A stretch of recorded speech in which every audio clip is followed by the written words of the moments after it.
over a millennium ago. This is a hugely important holiday, particularly to Scandinavian Americans who celebrate his legacy as a great explorer, as a devout Christian, and really just a fascinating individual in the history of our continent. Sweden and various other countries. We have a lot of people from Sweden, a lot of Scandinavians. This is very important for Scandinavians, and it's a great honor. Okay, and now you have another one that's, This is like I think, very non-controversial, frankly, but some people would say it's controversial. Go ahead. This is like Explorer Day for you, sir. Today we have your Columbus Day proclamation for Monday, which we're signing a bit early. Christopher Columbus obviously discovered the New World in 1492. He was a great Italian explorer.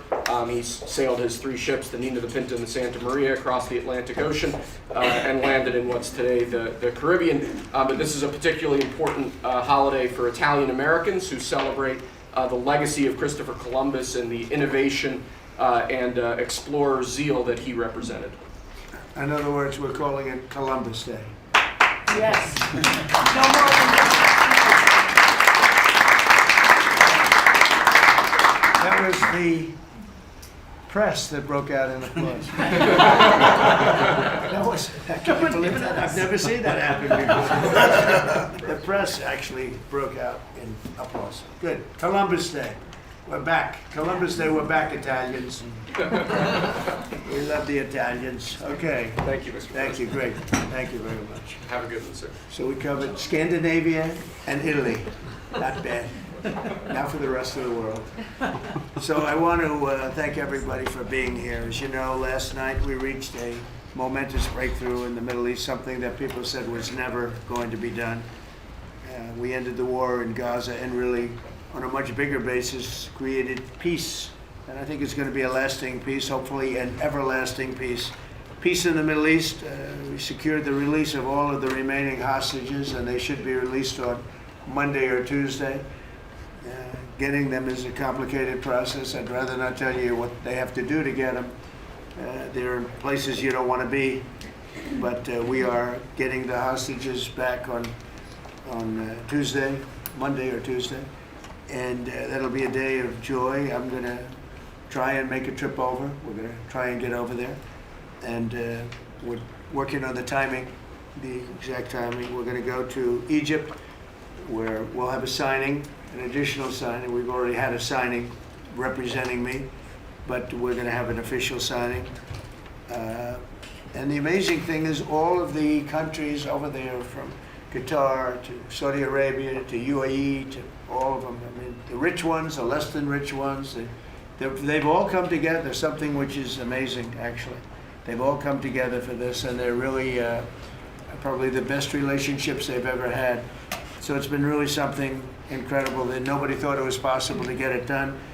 And very importantly, the hostages are coming back. As you know, they consider them hostages. They talk about them as hostages, but there are approximately 28 dead people, mostly young, mostly men, but and boys. I mean, boys.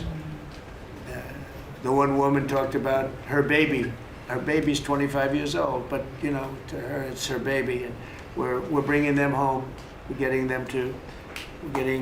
everything, and to those parents, the dead young man is just as important as though this person were alive.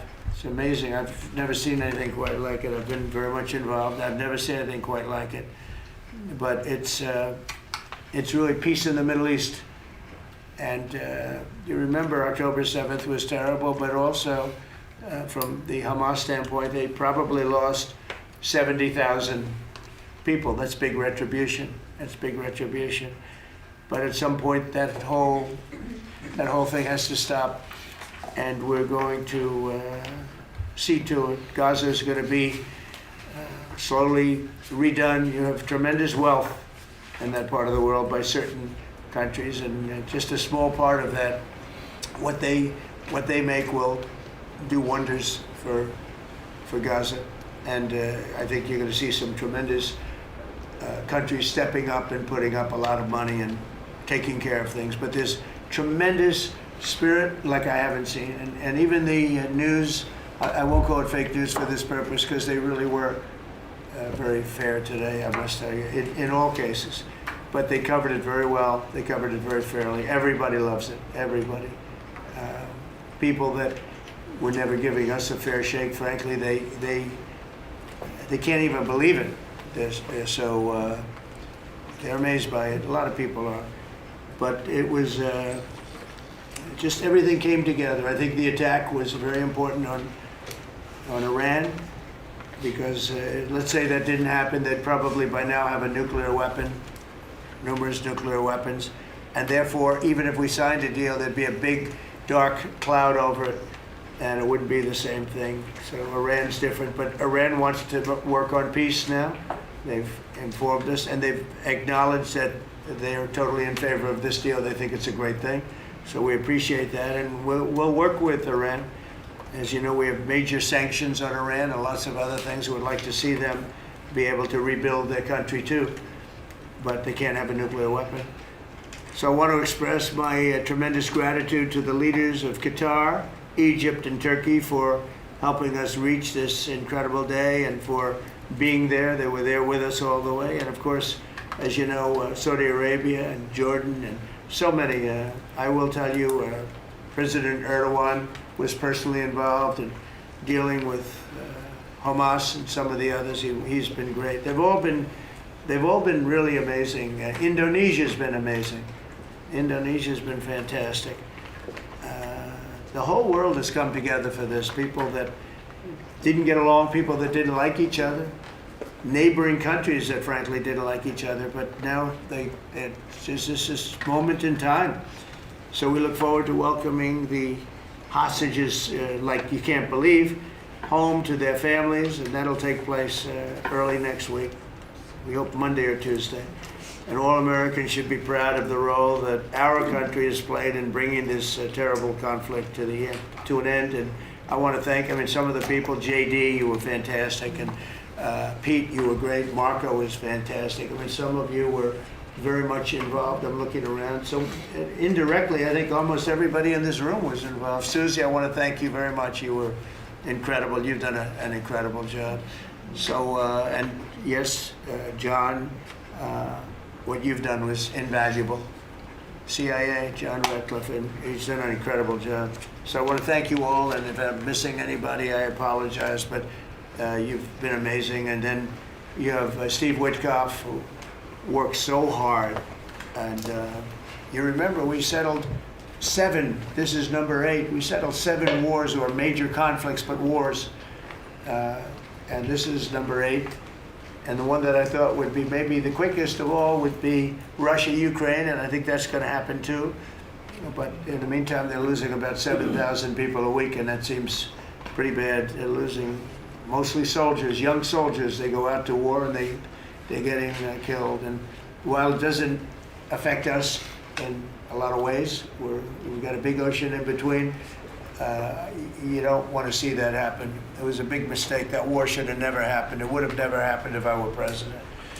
So we're here this morning for a cabinet meeting as my administration continues to deliver for the American people, despite the radical left lunatics that shut down our government. You have Democrats that they've lost their way. They have no leadership. We don't even know who to deal with over there. At least they know who to deal with. We have no idea who we're dealing with over there.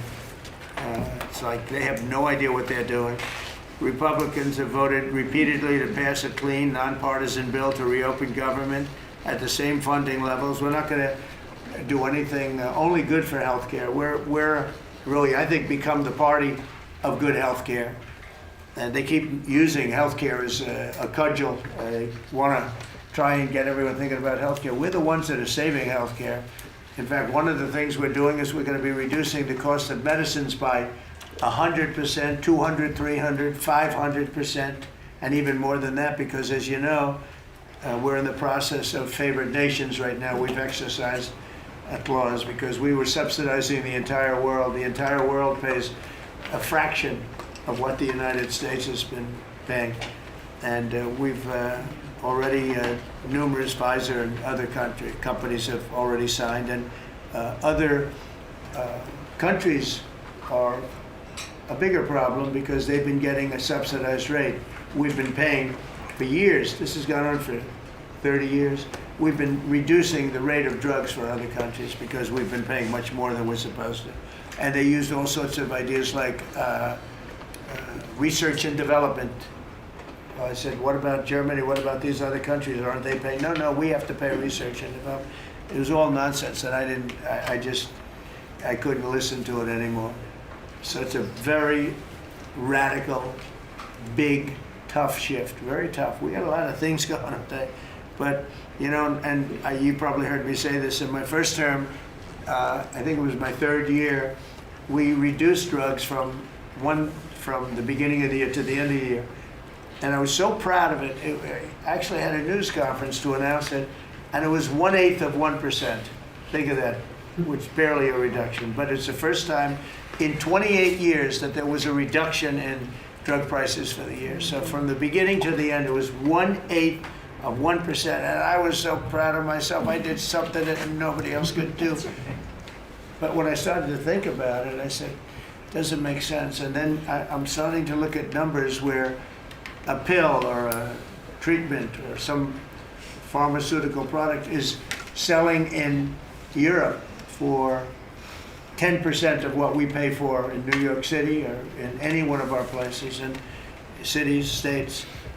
And then I see people leaving for other countries to go buy their pharmaceuticals, where they make journeys to various other countries, including Europe, where they got the best bargains of all.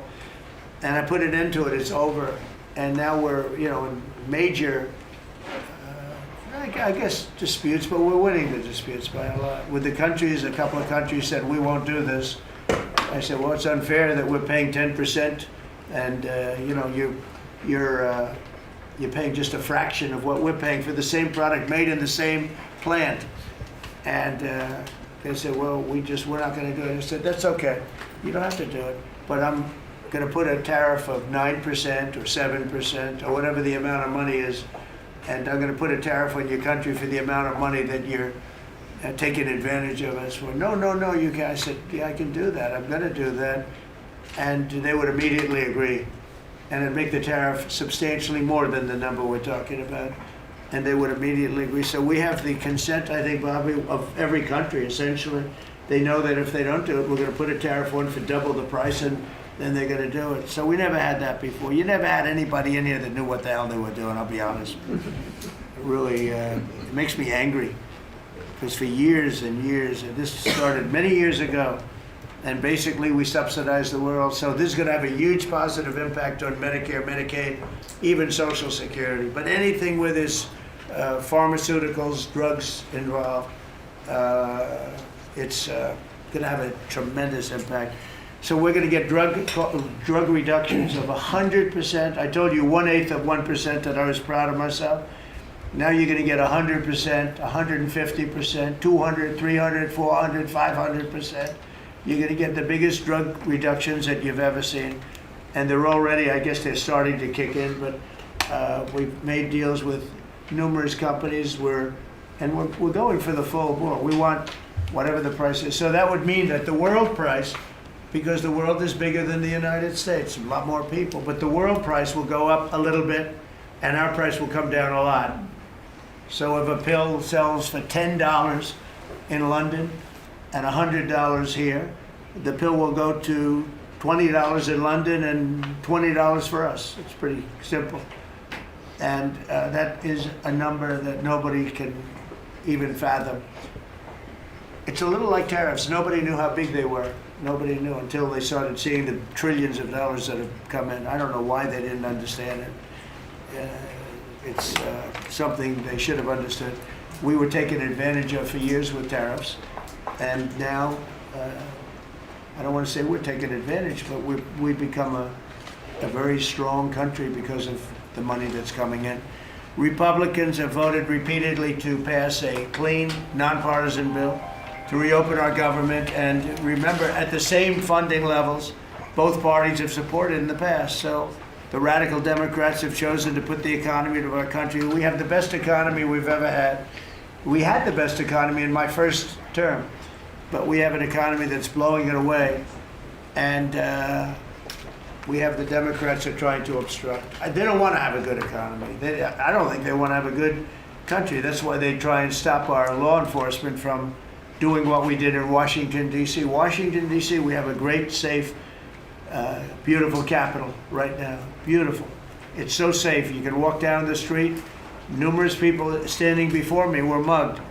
And you're not going to get mugged anymore. We have a safe capital, one of the safest. We took it from one of the most unsafe places to one of the most safe places in the country. And we also beautified it, and we're in the process of doing even more so. So we're very proud of our capital. Again, we were embarrassed by our capital. A lot of people being killed. They'd come from Iowa, Indiana, Florida. They'd come up, and they end up getting shot. They're not getting shot. We moved out 1,700 people approximately, right? Approximately 1,700 hardened criminals, career criminals. They moved them out. So Chuck Schumer and Hakeem Jeffries and the congressional Democrats are holding the entire federal government hostage. I will tell you, a lot of Democrats want to get this thing open too. They do. They're calling us, and they just want to get it open. And all we're doing is saying, just play the same thing until we get it straight. And they don't know how to go about it. I mean, and the problem is we really don't know who the hell is leading the Democrats. You have this AOC, I don't know her at all, but I watched her the other day. She said, well, if they want, they could come to my office. That's not leadership, you know. The only one that challenged her actually was Nancy Pelosi, and Nancy's not looking too good. I don't know what happened to Nancy, but she's not looking great. But she was the only one, I give her credit, she was the only one that challenged her. But AOC said that they can come to her office and negotiate, the Republicans. And we're saying, oh, I didn't know she was in leadership. But she's taking Hakeem Jeffries' place, and Schumer's afraid that she's going to run against him. And right now, I don't know, it can change, life is crazy, right? But right now he can't beat, I don't think he can beat anybody. So he'll lose in a primary. I would say he'll retire before he loses in a primary. So I think Schumer's going to retire because he can't beat anybody. His polls are so bad. Meanwhile, the Democrat shutdown is causing pain and suffering for hardworking Americans, including our military, our air traffic controllers, and impoverished mothers, people with young children, people that have to live not the greatest of lives. But we're doing so many tax cuts. We've cut their taxes. The great big beautiful bill, we've cut their taxes at levels that nobody's ever seen. I mean, no tax on tips, no tax on Social Security, no tax on overtime. It's been a great thing for a lot of people. They're doing great. Despite all of the damage that it's caused, the shutdown has been, pretty damaging. I mean, it's not yet because it's early, but it gets a little bit worse as it goes along. And we'll be making cuts that will be permanent. And we're only going to cut Democrat programs. I hate to tell you. I guess that makes sense. But we're only cutting Democrat programs. But we're going to start that. And we have Russell, we can talk to you about it if he wants to. But we'll be cutting some very popular Democrat programs that aren't popular with Republicans, frankly, because that's the way it works. They wanted to do this. So we'll give them a little taste of their own medicine. But Chuck Schumer proclaimed this morning that every day gets better for them. No, every day it's actually getting worse for them. And they're having a rebellion in the Democrat Party because they want to stop. And if you saw all of Schumer's, I watched last night like 10 different times over the years, he said, you can't shut down government, you can't shut down. And now he's the one that shut it down. So this is a confession that he's acting not to serve the people, but to serve the partisan interests of his party. And I don't think he's serving them well because they're way down. Look, they just lost an election in a landslide. It was interesting. I watched Kamala, who's a sad figure. I watched her the other day saying the election was very close. I said, no, the election was a landslide. We won the popular vote by millions. We won the Electoral College by, I think, 312 or 315 to 220 something. But there's another one that we won that's why when you see the maps are completely red. It's counties. The counties, we won at 2,505 to 525. So 2,500 to 525. That's called one of the greatest, biggest landslides in history. And that's one that people are using now as a primer. But literally, when you see it colored in, the entire country is red representing Republicans. So, you know, they go around, they just lie. They just lie. And everything's a big lie with them. While the other side, and the other thing I don't understand is, Christie, I looked at crime numbers in Chicago. They're through the roof. And I have a governor who stands up every day and tells us how wonderful Chicago is. Just a lie. It's like a con job. It's like Gavin Newsom. He says how well he's doing in California, and they're doing terribly. Population's getting smaller. People are leaving.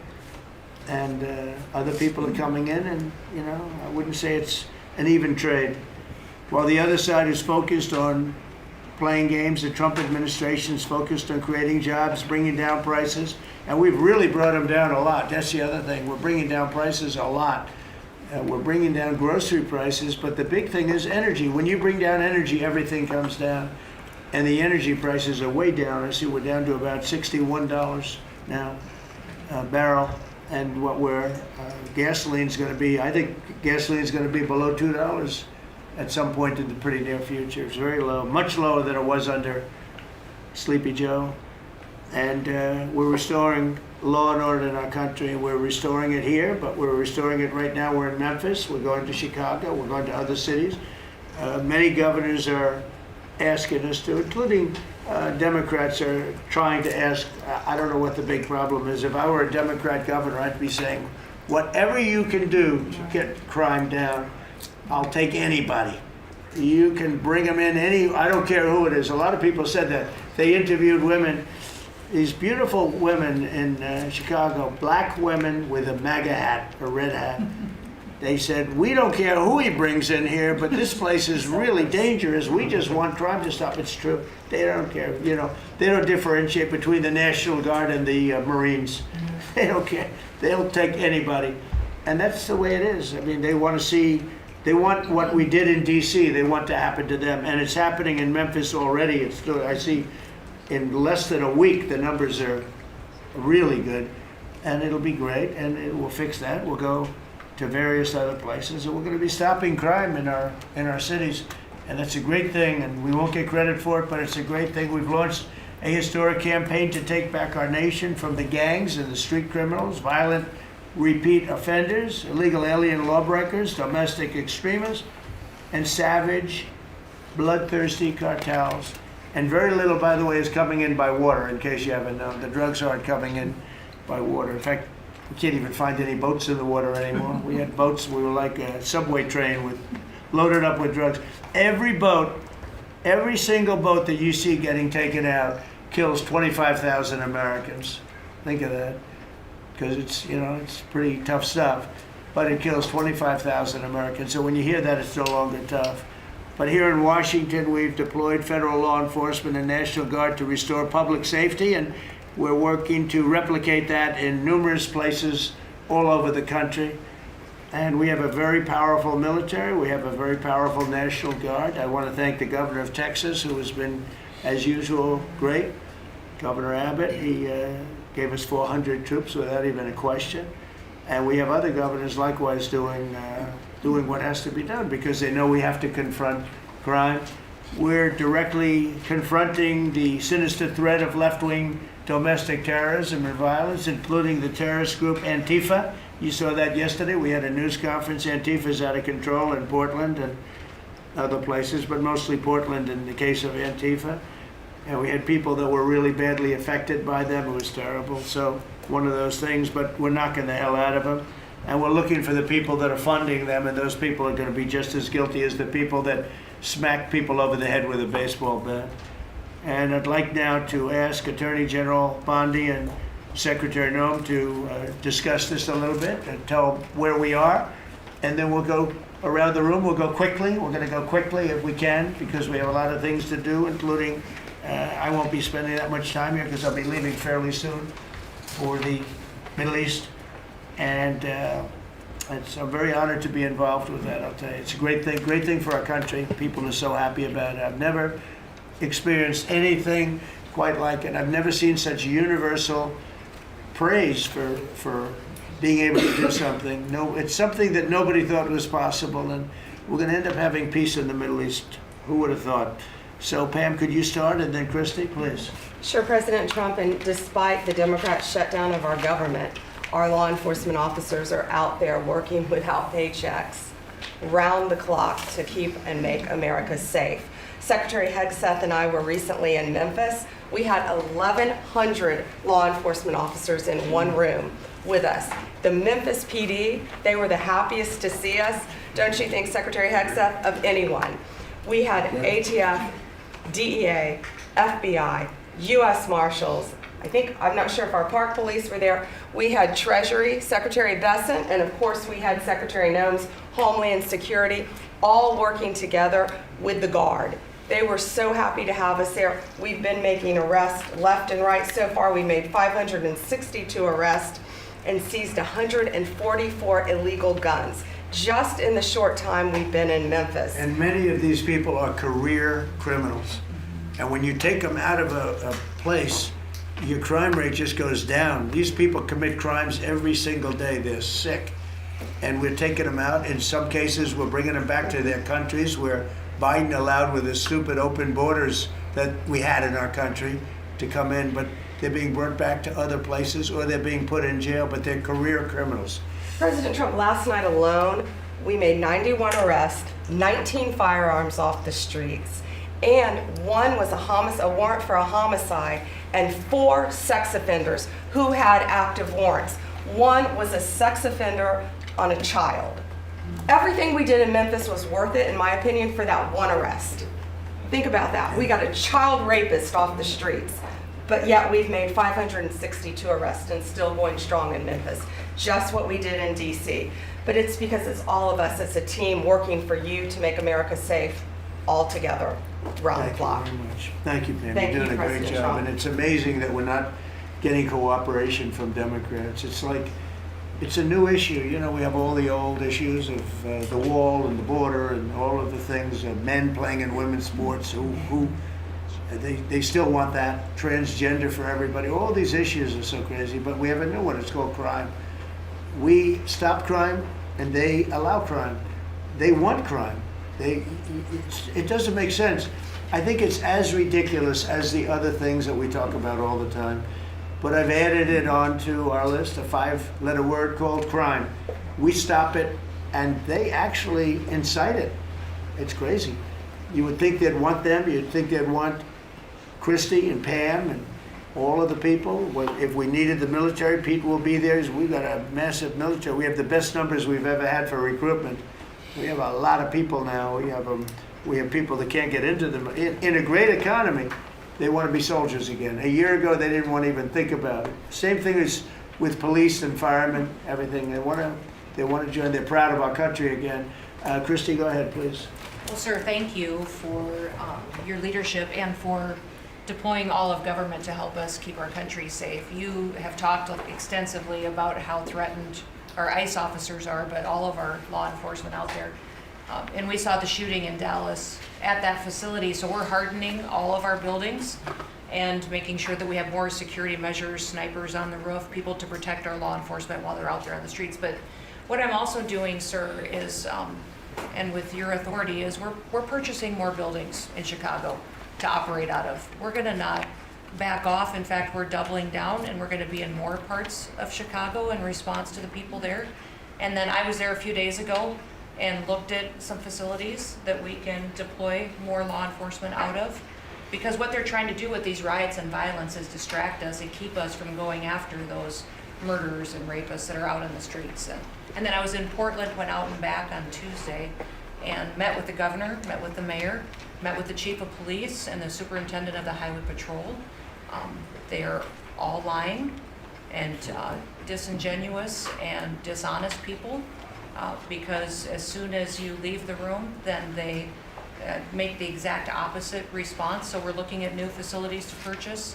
They're in Portland too, and we're gonna double down. And I told them if they didn't meet our demands for safety and security on the streets and work with us, then we were going to bring in more federal law enforcement. So I wanna thank Pete and the Department of War for all their help. They've been fantastic, but while we fight litigation and work with Pam on that, we're going to send more of our resources and men and women out there to keep everybody safe. So no worries. What we see in DC and what we see in Memphis for benefits for people in the safety and security, we'll see that in Chicago and Portland. And the numbers in Memphis, it's only a week, but the numbers have been amazing, I understand. That's exactly right. The They've crime been numbers are way down.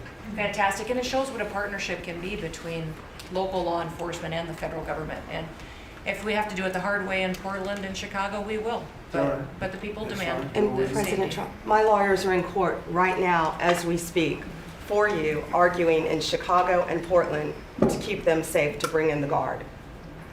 The government doesn't want it there, but we do. We're going to keep their citizens safe, thanks to The you. people want it. I don't understand the politics of it. I don't understand why a Pritzker is trying to protect people that are They're more really scared of, bad. they're more scared of the anarchists that are on the street and the politics of it than they are of doing the right thing. I think they're afraid. Yeah, I yeah, think they're they're scared. threatened. They don't tell us, but I think Pritzker's threatened by people. Because there's no other reason that this could be possible, that they don't want to have a safe Chicago. And we can solve the problem very quickly. And we're doing that anyway, regardless of if he doesn't want it or if he does want it, we're doing it anyway. So make sure. I asked the mayor that himself. He said that Portland was perfectly safe, a beautiful city, no problems. And I said, well, why did you clear the streets for me today then and build out a 4-block radius to make sure I could get in and out of here? And these people on the street screaming death to ICE. There's graffiti that says Molotovs melt ice.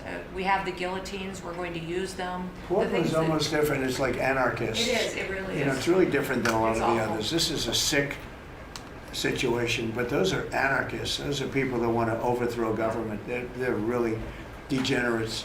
And we're finding out who is supplying all of those beautiful signs and everything Well, else. Scott's been fantastic. His team finding the financial networks is great. That's what Okay, gives Scott, everybody. Scott will do that. That's easy for Scott. Yes, sir. We got a great team, sir. That's good. How about we go to Marco? You can talk a little bit about what's going on and Well, go ahead. yeah, Mr. President. I don't know if one day perhaps the entire story will be told about the events of yesterday, but suffice it to say, it's not an exaggeration that none of it would have been possible without the President of the United States being involved.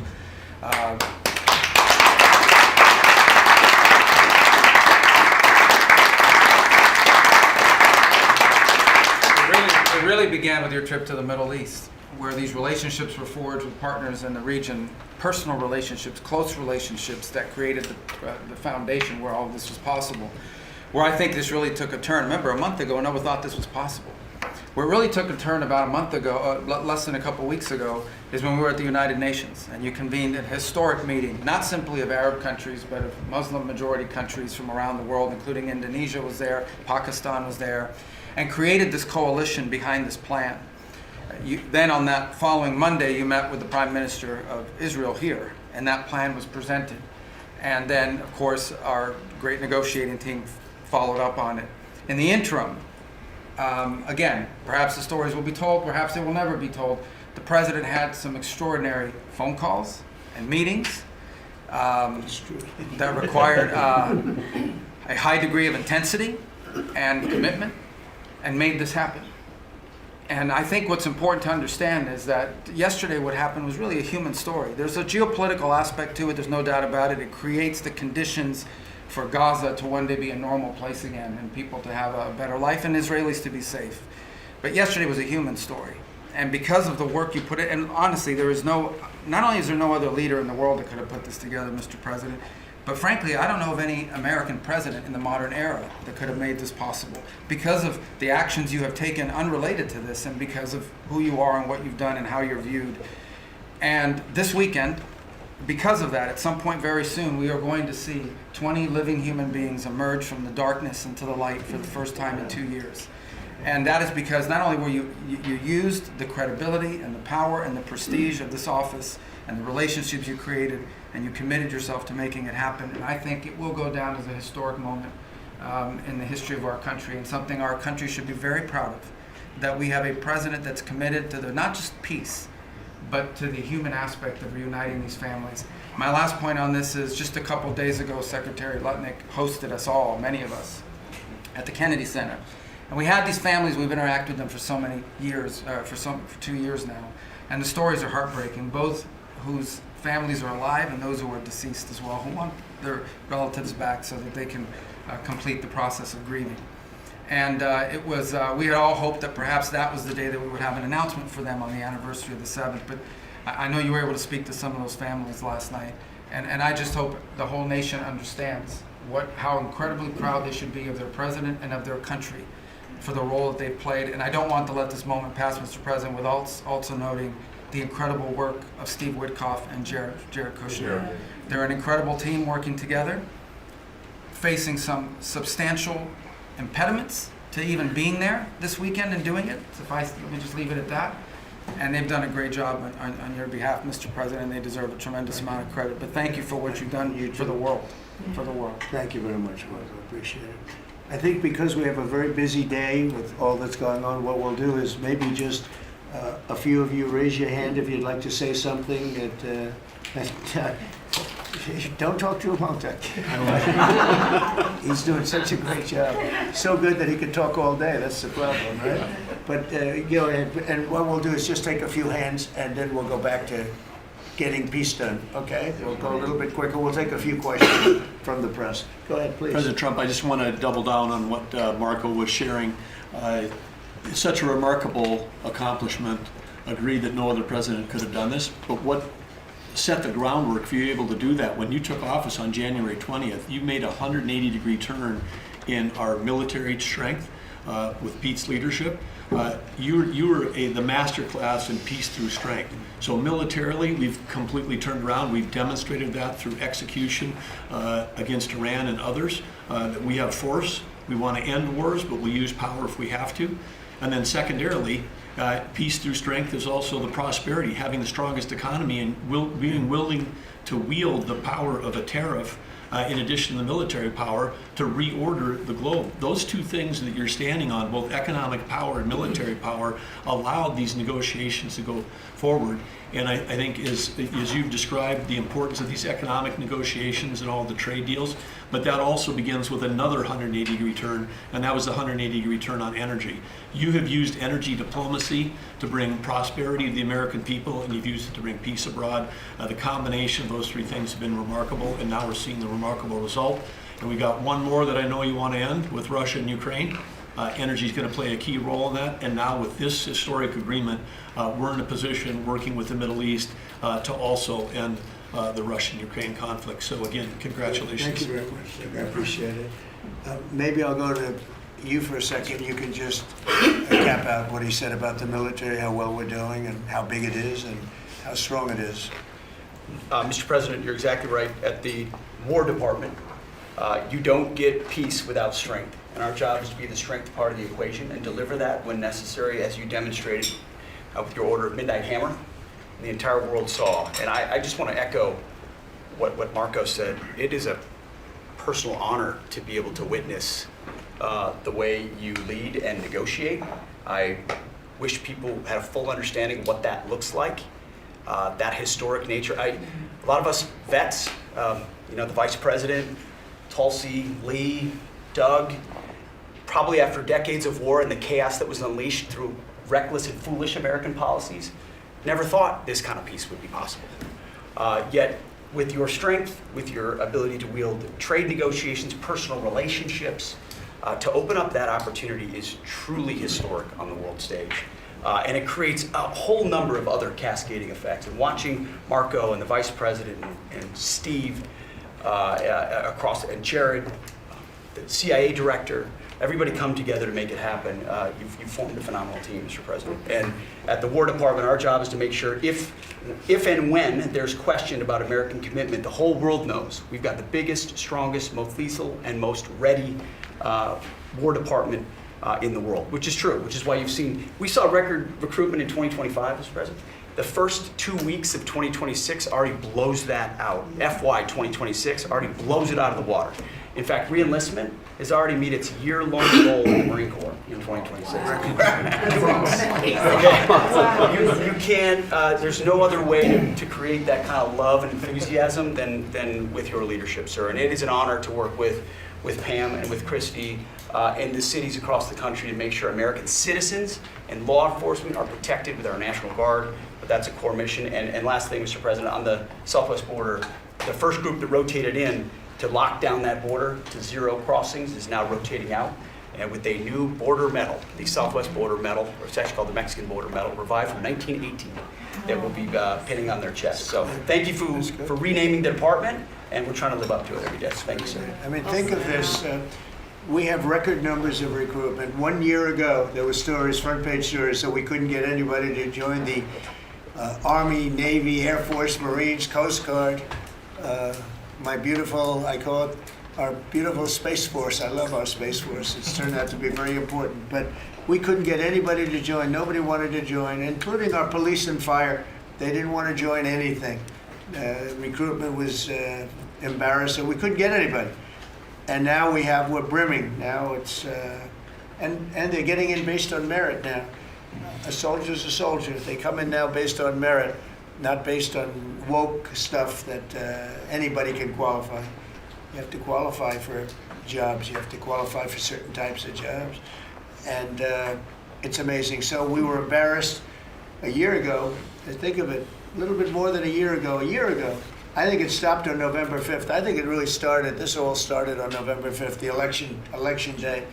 But now everybody wants to be in. We have an overabundance, and maybe we should raise it a little bit. I don't know. I like that idea, sir. But we could raise it. But we have so many people want to join, and they're proud of our country again.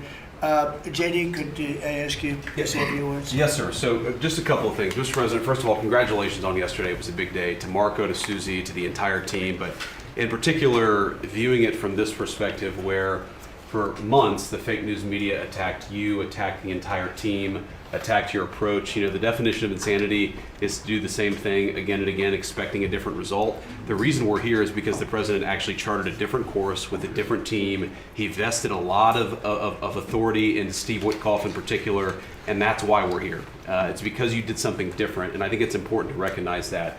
I also think the president, you know, Marco mentioned the president's personal touch being a big part of this. You know, the one thing I would say is obviously the president of the United States, a New York real estate billionaire, one of the most famous New Yorkers in the world, has a lot of interaction with a lot of people who are very pro-Israel. I think that was an important set of experiences and life experiences that he brought to the table. He also, of course, knew one of the most famous Palestinians in the world, Chuck Schumer, and I think without that background of knowledge, it would have been impossible to get us to this point.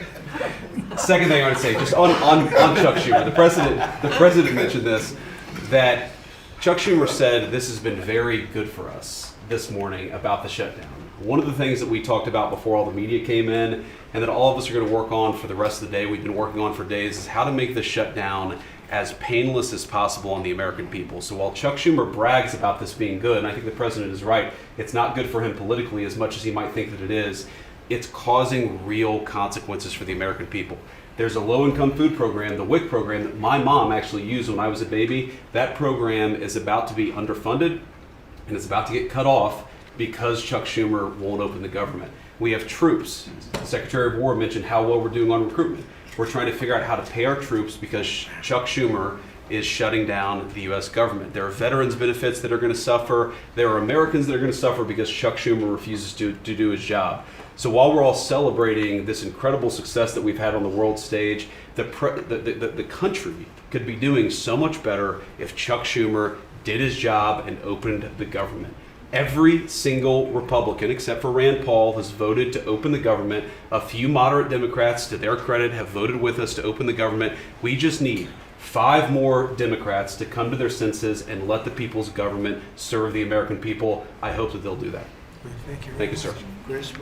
Yeah, to follow up on that point, Mr. President, the Democrat or Schumer shutdown did not begin 8 or 9 days ago. It began 8 or 9 months ago with your inauguration. For the first time in American history, every Senate confirmed appointee who are our deputies to run our department, every one of them has been filibustered. One of the critical parts of my department is the National Nuclear Security Administration. It maintains, manufactures our nuclear weapons and our engines for nuclear submarines and nuclear aircraft carriers. We are a key supplier to Secretary of War Pete Hegseth. They filibustered, the Democrats filibustered the leader, the administrator of the National Nuclear Security Administration, would not let him come into my department until the Republicans 2 weeks ago changed the Senate rules so they could confirm him and we could have a leader. They filibustered the leadership, now they're filibustering the funding. In the next 6-7 days, we're gonna run out of funding, and the retooling of our nuclear stockpile, the ultimate guarantor of our sovereignty, is gonna be underfunded, and we're gonna have to slow down and creep to us crawl these efforts. Just incredibly irresponsible for Schumer to worry about his own reelection and not the 340 million Americans that count on the efforts of our military and all of our departments. It's truly offensive, and we need to bring it to an end as soon as possible. Let's open the government Thank you back very up. much. And you're doing a great job. Thank you very much. Bobby, did you want to say something? You got a lot of things happening. A lot of things. A lot of very positive things, actually. Mr. President, I'm glad you're getting bipartisan accolades on the Mideast peace agreement. You should also get bipartisan accolades on the MFN agreement. It is an historic agreement that's going to benefit every hardworking American. It's going to lower the price of drugs for every American. By the time this administration is over, we will have 95% of the drugs in this country will be the lowest price in the world. It immediately begins to affect Medicaid, Medicare, Social Security, the other government programs. I remember when I went through the confirmation process, and the principal preoccupation of the Democrats during that process was whether I would continue the IRA negotiations on drugs. The Democrats negotiated 10 drugs. I'm supposed to negotiate every year 15. The 10 that they negotiated, they claimed to get a 22% reduction, but it was a lie. It was 22% under the list price, which was actually higher than the price we were getting. Medicaid, Medicare ended up paying more for those drugs than they were paying beforehand. They only got a benefit on one drug. One was tied. 8 of them were lower.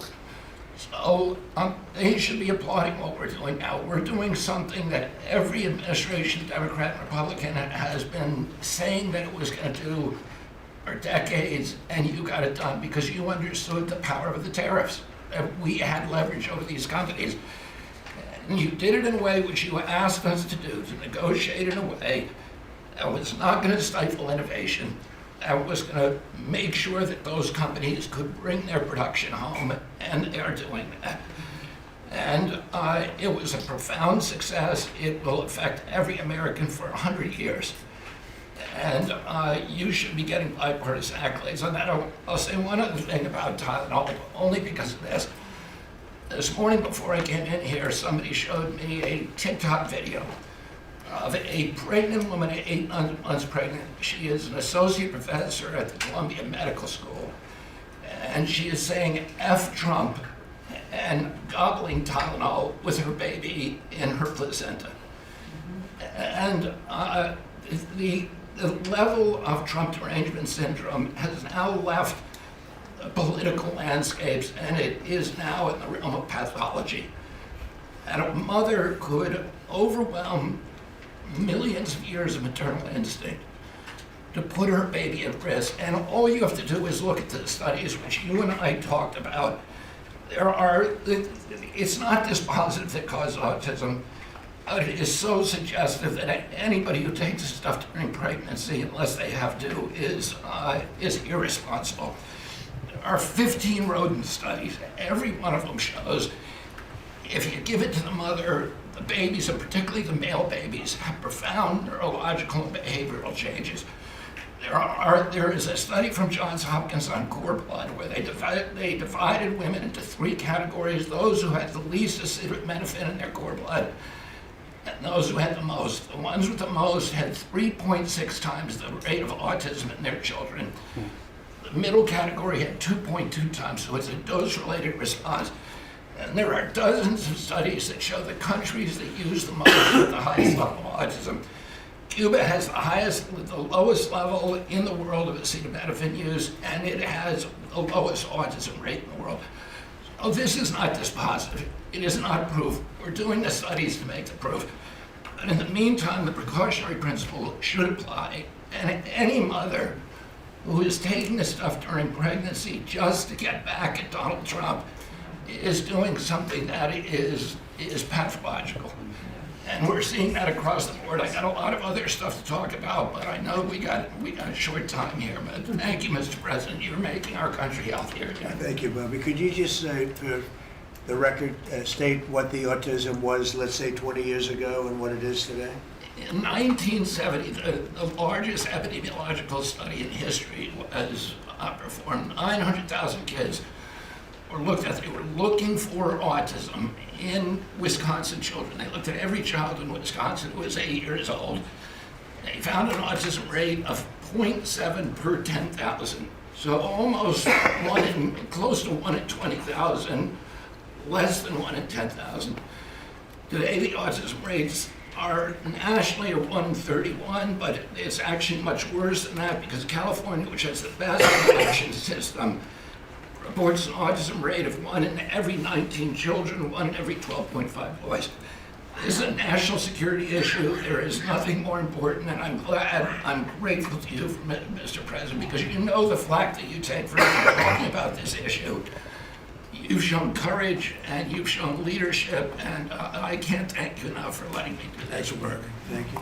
So think of that, 1 in 20,000, and now it's 1 in 12 for boys, 1 in 18, 19 for girls. So obviously there's something that's artificially, I think, induced, something, whether it's the vaccines in terms of these massive vaccines that are twice the size of a jar like that, of a glass of water like that, I mean, into a baby's body. And I've suggested get them in doses, get them in, maybe 20%, 30%, but smaller, not such a big. I think, that. And we had certain recommendations, the MMR, take them separately. The measles is already separate now, and it works out much better, but there doesn't seem to be any impact if you take it separately. If you take it as a combination, it's not so great. And some other things, but I would say don't take Tylenol if you're pregnant, and when the baby is born, don't give it Tylenol. If you can avoid it at all, just don't give it Tylenol. I'll say this. Really, also. what do you have to lose? You really don't have much to lose. Yeah, go ahead. There's also there's many other confirmation studies.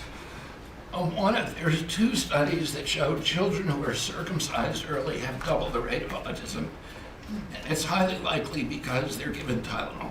So, none of this is dispositive, but all of it is stuff that we should be paying attention to. Yeah. But, there's a tremendous amount of proof or evidence, I would say, as a non-doctor, but I've studied this a long time ago. I met Bobby in my office 20 years ago. We were talking about the same thing 20 years ago. And I was a real estate developer. It bothered me that it seemed to be getting worse, but it's so bad now when you hear these numbers. It's not even really sustainable. I don't know how people do it, but there is some very strong evidence on Tylenol. In fact, at one point, I guess the company gave a warning. They still don't recommend it during pregnancy. That's the weird thing. They're not recommending it, and that's the company itself. So just don't take it. Don't take it. If you're a woman, don't take it, and don't give it to the baby when the baby's born, and I think that's going to have an impact. But I'd also get the shots in smaller doses. There are a few things, we gave a few things that just seem to be, and I think you'd get that number way back up. Think of it. You have 1 in 20,000, and now it's not even believable when you think that 20,000 drops to 12 children. So that's induced by something that's given or taken, and it should be able to be stopped. And you're talking about the Pennsylvania Dutch, you were talking about the Amish, where they don't take any of this stuff, and they have virtually none, right? They have no autism. So we're doing something very bad. Somebody's been given some bad things. Other countries, by the way, we have 82 vaccines that we give simultaneously. And I'm a vaccine believer, by the way. I believe in the polio vaccine. I believe in a lot of vaccines. But when you give 82 vaccines in a shot to a little baby, that hasn't even formed yet. It's a lot of vaccines. And in Japan, they give a much smaller number. In Germany, they give a much smaller, like 28 vaccines. That's a lot too, but 28 is a lot different than 82. So, but I would say on the Tylenol, don't take it, and that will be. I think it's going to be a big factor. I think it'll be a very good result, and I hope we're going to be able to see that result in the not too distant future. Because certainly, people have heard us loud and clear. That's why I bring it up again. That's why I asked you to talk about it, because this is a horrible thing, and if you don't take it, I mean, you have to tough it through sometimes. There are other things you can do, but you have to tough it out. It's easy for me to say, but I think you're going to see numbers that will be it'll be so significantly improved, and maybe fully improved. I mean, there's something there, there's something going on, and we have to address it. And so I'm addressing it the best I can as a non-doctor, but I'm a man of common sense. Okay, any other questions? I'd like to comment on the Yeah, workforce. please. Mr. President, a lot of people are calling to give you the Nobel Peace Prize after this peace deal that you managed to achieve in the Middle East. First of all, your opinion on that, and I was wondering about your trip to the Middle East, if you can tell us if you're considering to speak at the Knesset, at the Israeli parliament. Well, they asked me to speak at the Knesset, and I've agreed to. If they would like me to, I will do it. It's the first time a president has ever done that, so that makes it very interesting, right? Yeah, of But course. yeah, so I will do it if they want me to. They have asked me to do it. Thank you. Families of hostages are out in the streets in Israel dancing and crying tears of They're all joy. dancing in the streets. Right now, they're dancing in the streets. They're so happy. Everybody's happy. They're dancing in the streets of Arab countries, Muslim countries. I've never seen anything like it. Everybody is happy. It's been really amazing. Thank you. President Trump, on the international peacekeeping force that's going to deploy to Gaza soon, do you expect that Pakistan, Turkey, other countries to contribute forces? Has that become firmed up? And also on the shutdown, it seems like in the House there's a majority support for a temporary extension of the Obamacare subsidies, perhaps minus the funds for illegal immigrants. Is that how you see the deal to end the shutdown happening? Well, I see the deal just getting extended as we continue to talk, but we're willing to pay because we're paying. You know, it's very simple. We're paying. The Democrats are the ones that caused this problem, and it's a big problem for them, and they have a lot of break in their ranks. But so I see that, you know, I think that'll get worked out. But we want to get back before we do this. We don't want to have a gun held to our head. We don't like that, and the public doesn't like it either. So we want to get back, and I think it's going to work out. I think it's going to work out very well. It's something that shouldn't have happened. This was supposed to take place before the election. You know, this was supposed to take place on September 28th before the election.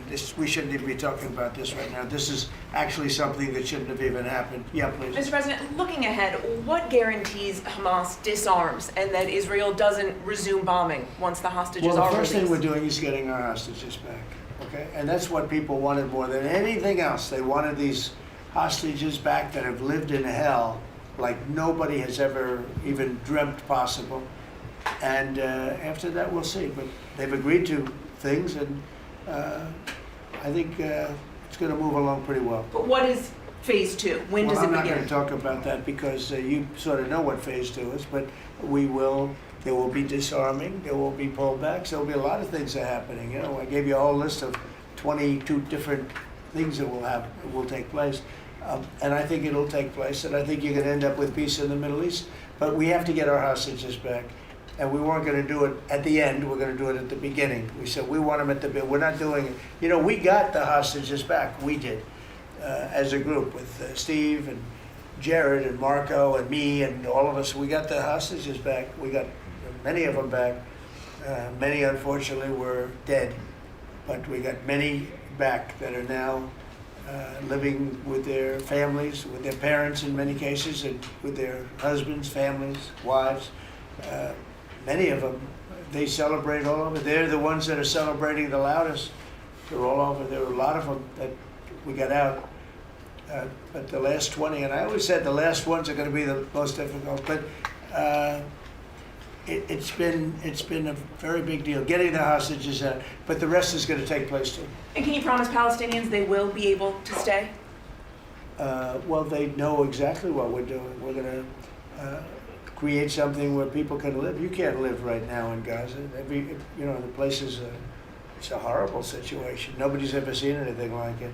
So yeah, we're going to create better conditions for people. Yeah, please. Mr. President, excuse me, what kind of security guarantees is the United States going to make for Gaza? Well, we're going to work with very wealthy countries that love people, frankly. I know them very well. They love people, but they love Arab people, and they love Muslims, and they love, I think right now they love everybody, and they're immensely wealthy, and they're going to be involved in putting up money, and for them it's a small amount of money. For somebody else it's a large amount of money, but these are the wealthiest countries in the world, and they'll be very much involved in making it as good as possible. And what's your take now on a two-state solution, sir? Just to follow up on that.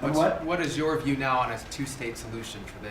I don't have a view. I'm going to go with what they agree to.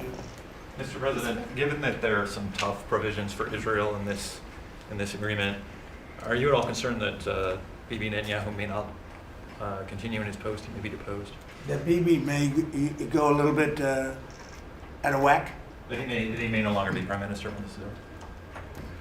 Look, that's politics. It could be. I don't know. I think he's very popular right now. He's much more popular today than he was 5 days ago. I can tell you. Right now, I think maybe people shouldn't run against him. 5 days ago, it might not have been a bad idea. No, Bibi's become. This has been a very good thing. I don't think he did it for that reason. Okay, but I think just looking as an analyst would look at this, I think Bibi should be very popular right now. Yeah, please. What will happen if Hamas says that it cannot locate or was not able to find all of the deceased hostages' bodies within the time frame? Well, we'll frame? have to see. I think that's going to be, it's largely been answered. We know where most of them are. Actually, the bodies are a bigger problem because some of the bodies are going to be a little bit hard to find. It's a terrible thing to discuss even, but you say we're all people, we're grown-ups, we understand life. Nobody can understand this stuff because this could have taken place, but we have the hostages for the most part, and so I don't think it's going to be overly big. The situation with the bodies, they say 28. Some are going to be a little bit hard to find, but we're going to do the best we can. Yeah, please. If they don't find them within the time frame. Please. Thank you, sir. Regarding Jared Kushner's role in the negotiations, can you explain a little bit about why he came on at the last minute? And then in regards to the WIC program that the Vice President mentioned, do you know when the funding that you promised through the tariff revenue will actually go through to communities? Because there's reports that WIC providers are actually starting to close down today. Well, okay, let me just answer the Jared. So Jared's a very smart guy. He did the Abraham Accords. Some people say the Abraham, which I love the way that sounds, but he did the Abraham Accords. It was a great thing. 4 big countries joined. If I were president, if the election would have been a correct election, which it wasn't, you'd have every country in there. Maybe even Iran would have been in there, frankly. But you'd have every country in. Now, by the way, that's going to be filled up rather quickly. People want to join the Abraham Accords. And I put Jared there because he's a very smart person, and he knows the region, knows the people, knows a lot of the players. And the combination of him and Steve Witkoff and Marco and Cooper, who is, as I hear, has been fantastic, and others that were involved. JD was very much involved. I mean, we had a very smart group of people working. We had a lot of different players, different countries, and very diverse countries, very different from each other. They had certain things in common, but they had a lot of things, mostly things that were not at all common to their countries. So we had a very smart group of people. These are high IQ people. Okay, I talk about how many low IQ people we have in our government. We got some real low ones, but some shockingly low. But these are very high IQ people, and that's what we want. I like high IQ people. Yeah. Mr. President, thank you. Can I ask you about the China? You're meeting with President Xi. The Chinese have now set to put in new export controls on rare earth minerals, and they've stopped buying soybeans from the U.S. What do you hope to get out of that meeting now? with President Xi? Well, we'll see. I mean, I just heard this a little while ago before we came in, so I haven't been briefed on it. The export. I mean, look, we have the ultimate export. We have import, and we have export. We import from China massive amounts, and maybe we'll have to stop doing that. But I don't know exactly what it is. Neither do you. Neither does anybody. It's a little bit soon. I just heard about it.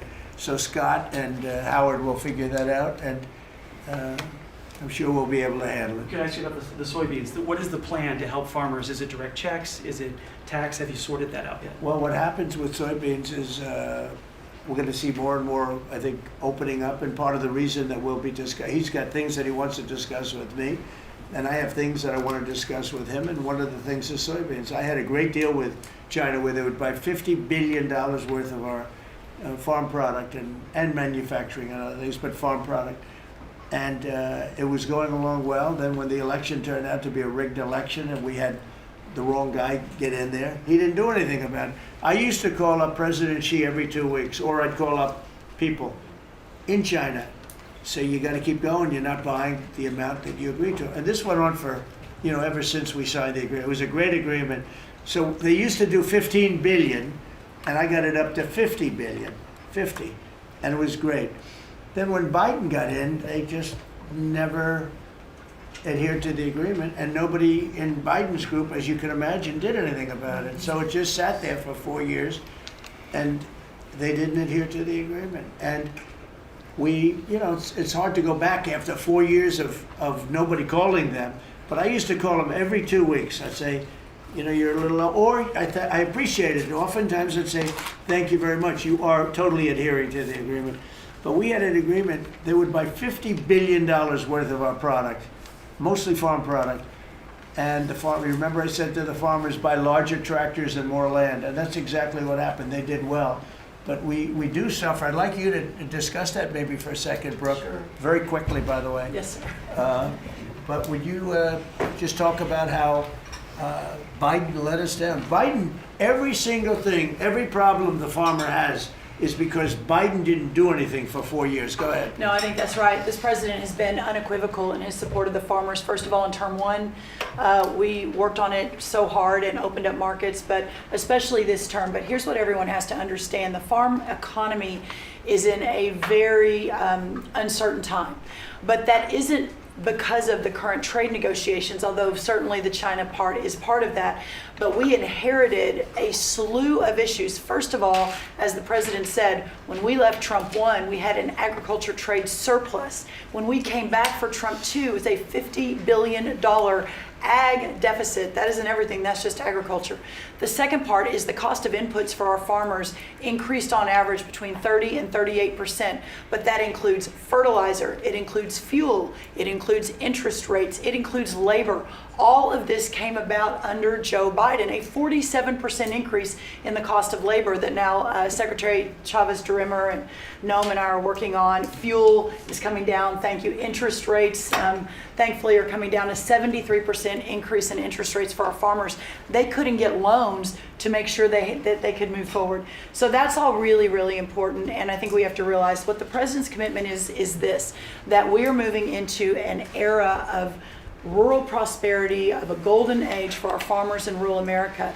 The trade renegotiations and the trade realignment that Jameson and Scott and Howard have led with the president's leadership is unlike anything that's happened in the history of our country. And those that will benefit the most are the original Americans, our farmers and our ranchers. The president has committed, if we need a bridge, he has talked about that to get us from the Biden years to the new Trump era. That's what we're working on every day. We've got to get the government reopened so that we can move forward on that. And once we do, we'll be able to move out a significant program to help our farmers. Long term, we have to change this hamster wheel of government. We've got to ensure that the farmers have the market to sell, and it's a national security issue and onshoring a lot of the food as well. Okay, So, sir, thank you. Thank you, everybody. I think that's enough. Thank you, press. Thank you, press. Let's go. Thank you. The country is doing very well. Thank you very much, everybody. Thank you, press. Still open to go out. Thank you. Thank you. Let's go, press. Thanks, guys. Let's go. Head out, guys. Thank you. Thank you. Right this way. Guys, grab the cameras. Thanks, guys. Grab the camera. We can come back. Here, you head out. Thank you. Of course, check them out. Thank you, guys.